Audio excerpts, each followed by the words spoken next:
নমস্কাৰ মই সৰ্বপ্ৰথমে সকলোলৈকে গুণকান্ত পাৱেট ইউটিউব চেনেলটিৰ তৰফৰ পৰা আন্তৰিক অভিনন্দন জ্ঞাপন কৰিছোঁ আৰু মোৰ এই চেনেলটিলৈ আপোনালোকক স্বাগতম জনাইছোঁ।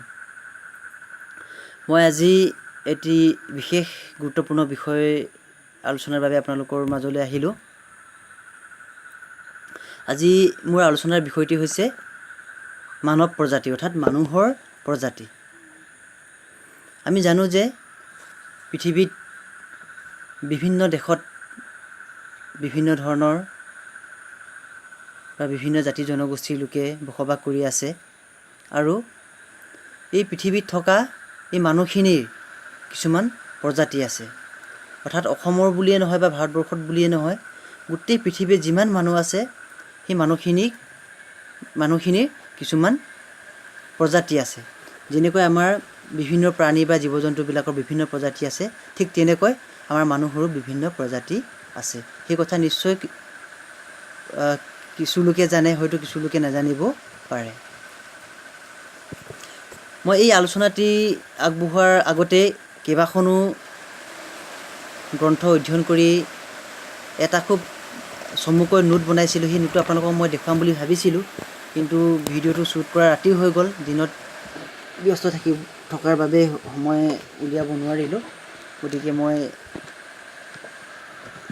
সেই গ্ৰন্থসমূহৰ পৰা যিখিনি তথ্য মই সংগ্ৰহ কৰিলোঁ সেইখিনি চাই আপোনালোকলৈ আলোচনাটি আগবঢ়াব বিচাৰিছোঁ।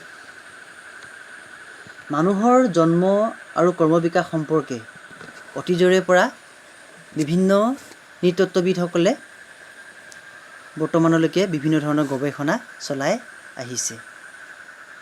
আৰু এই নৃতত্ত্ববিদসকলৰ গৱেষণাৰ দ্বাৰা পৃথিৱীত যিমান মানুহ বসবাস কৰি আছে, এই গোটেই মানুহখিনিৰ প্ৰধানকৈ তেওঁলোকে চাৰিটা ভাগত ভাগ কৰিছে। অৰ্থাৎ প্ৰধানকৈ পৃথিৱীত বসবাস কৰা মানুহখিনিক চাৰিটা প্ৰজাতিত তেওঁলোকে ভাগ কৰিছে।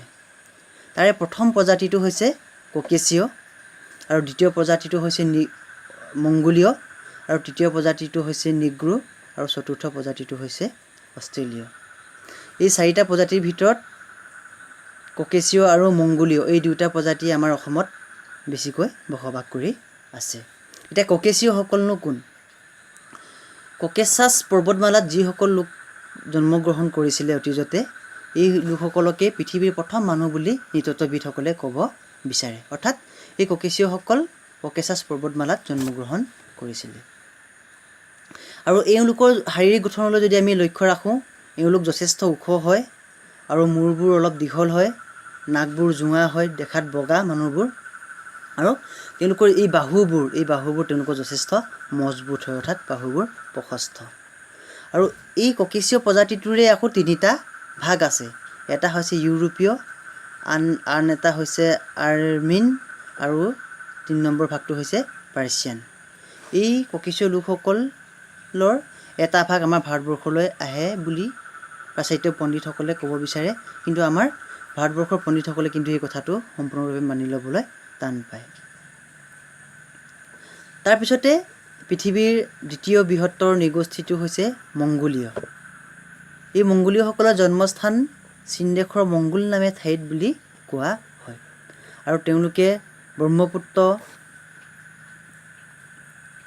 মেকং আদি নদীয়েদি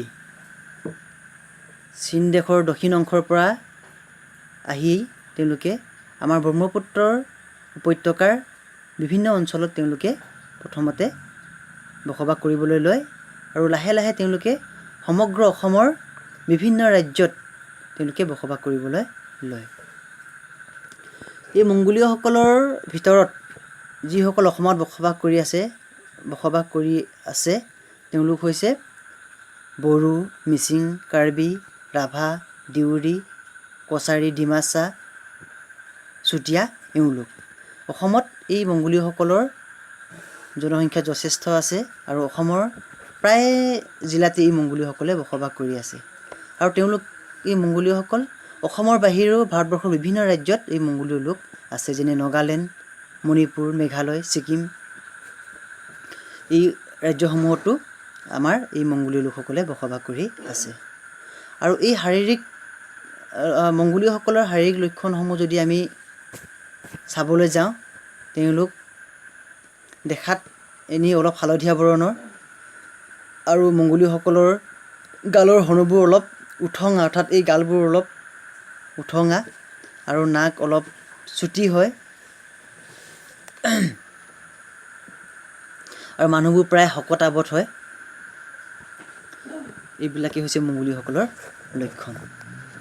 কিন্তু বৰ্তমান এই মংগোলীয়সকলৰ বুলিয়েই নহয়, বিভিন্ন জাতি জনগোষ্ঠীৰ বৈবাহিক সম্পৰ্কৰ ফলত এই প্ৰত্যেক জাতি জনগোষ্ঠীৰ যিবোৰ শাৰীৰিক লক্ষণ, সেই লক্ষণসমূহৰ কিছু পৰিৱৰ্তন দেখিবলৈ আমি পাইছোঁ। কিয়নো আজি বিশ্বায়নৰ যুগত কোনো এটা জাতি বা জনগোষ্ঠী সম্পূৰ্ণ তেওঁলোকে তেওঁলোকৰ আচাৰ ব্যৱহাৰ বা ৰীতি নীতি বা সংস্কৃতি সম্পূৰ্ণৰূপে ৰক্ষা কৰিবলৈ চেষ্টা কৰিছে যদিও অন্যান্য জাতি জনগোষ্ঠীৰ বিভিন্ন প্ৰভাৱৰ ফলত তেওঁলোকৰ কিছুমান বৈশিষ্ট্য অলপ অন্যান্য জাতি জনগোষ্ঠীৰ সংস্পৰ্শত অলপ পৰিৱৰ্তন হোৱা যেন আমি অনুমান কৰোঁ। ঠিক তেনেকৈ এই শাৰীৰিক গঠনৰ ক্ষেত্ৰতো মংগোলীয়সকলে বিভিন্ন জাতি জনগোষ্ঠীৰ লগত বৈবাহিক সম্পৰ্ক স্থাপন কৰাৰ বাবে এই শাৰীৰিক গঠন তেওঁলোকৰ অলপ পৰিৱৰ্তন হৈছে। তেওঁলোকৰ বুলিয়েই নহয়, প্ৰত্যেক জাতি জনগোষ্ঠীৰ মানুহৰে শাৰীৰিক লক্ষণ কিছু বৰ্তমান সময়ত আমি পৰিৱৰ্তন হোৱা দেখিবলৈ পাওঁ। কিয়নো আগতে এজন ব্যক্তিৰ চেহেৰা চাই আমি কোন জাতিৰ বা কোন জনগোষ্ঠীৰ লোক সেইটো কৈ দিব পাৰিছিলোঁ। কিন্তু বৰ্তমান কিছু ব্যক্তিক বা কিছু লোকক চেহেৰা চাই তেওঁ আমুকটো জাতিৰ বা সেই মানুহজনৰ কথা শুনি সেই তমুকটো জাতিৰ বুলি আমি ডাইৰেক্ট কৈ দিবলৈ অলপ অসুবিধা হয়। তাৰে মাজতে কিছুমানক বাৰু সম্পূৰ্ণৰূপে বড়ো বা মিচিং দেউৰী বুলি ধৰিব পৰা যায়। আৰু মংগোলীয়সকলৰ পিছতে পৃথিৱীৰ মানৱ প্ৰজাতিৰ তৃতীয় ভাগটো হৈছে নিগ্ৰোসকল। আৰু এই নিগ্ৰোসকলৰ জন্মস্থান আফ্ৰিকাত বুলি কোৱা হয়। আৰু আমেৰিকাত যিসকল নিগ্ৰো বৰ্তমান আছে, এই নিগ্ৰোসকলো আফ্ৰিকাৰ পৰাই প্ৰব্ৰজন হোৱা বুলি আমাৰ নৃতত্ববিদসকলে ক'ব খোজে। আৰু শাৰীৰিক গঠনৰ কথা যদি আমি আলোচনা কৰিবলৈ যাওঁ, এই নিগ্ৰোসকলৰ গাৰ ৰং প্ৰায় ক'লা আৰু চুলিবোৰ চুটি কিন্তু ঘন, আৰু দাঁতৰ আলুবোৰ বহল, আৰু তেওঁলোকৰ এই ওঁঠবোৰ যথেষ্ট ডাঙৰ। আৰু পৃথিৱীৰ মানৱ প্ৰজাতিৰ একেবাৰে শেষৰটো হৈছে অষ্ট্ৰেলীয়। এই অষ্ট্ৰেলীয়সকলক ককেচিয়সকলৰে এটা শাখা বুলি কিছু পণ্ডিতে ক'ব বিচাৰে। কিন্তু প্ৰকৃততে এই অষ্ট্ৰেলীয়সকলৰ এটা সম্পূৰ্ণ নিজা নৃগোষ্ঠী আছে।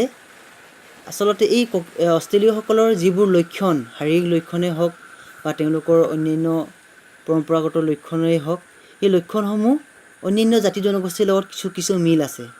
আৰু এই লক্ষণসমূহ অন্যান্য জাতি বা নৃগোষ্ঠীৰ লগত মিল থকাৰ বাবে হয়তো এই অষ্ট্ৰেলীয়সকলক ককেচিয়সকলৰে এটা শাখা বুলি কিছু পণ্ডিতে দাবী কৰিব বিচাৰে। কিন্তু প্ৰকৃততে অষ্ট্ৰেলীয়সকলৰ সম্পূৰ্ণ এটা বেলেগ নৃগোষ্ঠীৰ লোক। গতিকে আমি যদি এই মংগোলীয়সকলৰ বা ককেচিয়সকলৰে যদি আৰু আলোচনা যদি আমি কৰিব বিচাৰোঁ, আমি বহুত দীঘলকৈ আলোচনা কৰিব লাগিব। কিন্তু হ'লেও মই কম সময়ৰ ভিতৰতে ইমান দীঘলীয়া আলোচনা কৰাটো সম্ভৱ নহয় বুলি ভাবিয়েই এই বিভিন্ন প্ৰজাতিসমূহৰ মূল যিবোৰ শাৰীৰিক লক্ষণ বা প্ৰধান ভাগকেইটাকে চমুকৈ মই আলোচনা কৰিলোঁ। পিছৰ সময়ত বা পিছত যদি কিবা সময় সুবিধা যদি পাওঁ, তেতিয়া আমি বহলকৈ এই প্ৰজাতিকেইটাৰ বিষয়ে আলোচনা কৰিম। আমি এতিয়া বৰ্তমান যিখিনি আলোচনা কৰিলোঁ, এইখিনি পৃথিৱীত যিমান মানুহ আছে এই গোটেই মানুহখিনিৰ ওপৰত। কিন্তু আমাৰ ভাৰতবৰ্ষত যিখিনি লোক আছে, সেই ভাৰতবৰ্ষত বসবাস কৰি থকা মানুহখিনিৰো কিন্তু সম্পূৰ্ণ বেলেগ নৃগোষ্ঠীত ভাগ কৰা হৈছে। ভাৰতবৰ্ষত যিমান লোক বসবাস কৰি আছে, সেই ভাৰতবৰ্ষত থকা লোকসকলৰ প্ৰধানকৈ 6টা ভাগত তেওঁলোকক ভাগ কৰিছে। সেই ভাগখিনি মই পিছত বেলেগ এটা ভিডিঅ'ত আলোচনা কৰিবলৈ চেষ্টা কৰিম। আজিলৈ আলোচনাটো ইমানতে সামৰিছোঁ। যদি আপোনালোকে এই আলোচনাটোৰ পৰা আমাৰ মানৱ জাতিটোৰ সম্পৰ্কত বা মানৱ জাতিৰ প্ৰজাতি বা নৃগোষ্ঠীৰ বিভাজনৰ সম্পৰ্কত যদি আপোনালোকে কিবা এটা জানিব পাৰিছোঁ বুলি ভাবে, নিশ্চয় মোৰ এই চেনেলটি আপোনালোকে ছাবস্ক্ৰাইব কৰিব আৰু লাইক কৰিব, কমেণ্ট কৰিব। আৰু লগতে ভিডিঅ'টোৰ তলত থকা ঘণ্টা বুটামটো আপোনালোকে ক্লিক কৰি দিব তেতিয়া মই পিছত বনোৱা ভিডিঅ' নটিফিকেশ্যনবিলাক আপোনালোকলৈ গৈ থাকিব। ধন্যবাদ।